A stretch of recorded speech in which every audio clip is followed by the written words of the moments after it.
J'avais 21 ans lorsque Dieu m'a permis de goûter à cette paix incomparable qui vient de l'œuvre qui a été accomplie par Jésus-Christ.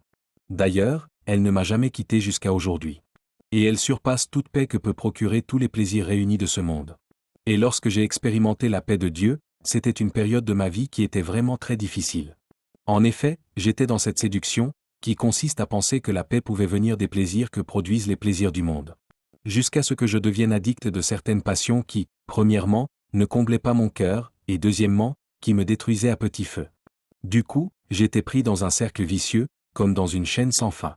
Parce que cela me poussait à chercher des plaisirs qui étaient de plus en plus dangereux pour moi, jusqu'à me détruire à petit feu.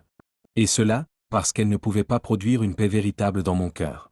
Mais je rends gloire à Dieu qu'il m'ait permis de faire cette expérience extraordinaire qui consiste à connaître son Fils Jésus-Christ. Parce que c'est lorsque nous plaçons notre foi en Jésus-Christ que nous sommes réconciliés avec Dieu et donc que nous pouvons recevoir la paix. Et je ne le regrette vraiment pas, parce que cette paix que nous avons dans la communion avec Jésus-Christ surpasse tout ce que nous pouvons penser ou imaginer. En effet, la paix de Dieu, qui dépasse tout ce que nous pouvons comprendre, gardera vos cœurs et vos pensées unis au Christ Jésus. Lettre de l'apôtre Paul aux Philippiens, chapitre 4, verset 7. Je vous ai dit cela pour que par moi, Jésus-Christ, vous ayez la paix.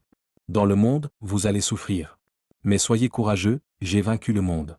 Évangile de Jean, verset 16, verset 33. Si donc nous avons été déclarés justes devant Dieu en raison de notre foi, nous sommes en paix avec lui grâce à notre Seigneur Jésus-Christ, jouissons de cette paix et gardons-la. Lettre de l'apôtre Paul aux Romains, chapitre 5, verset 1.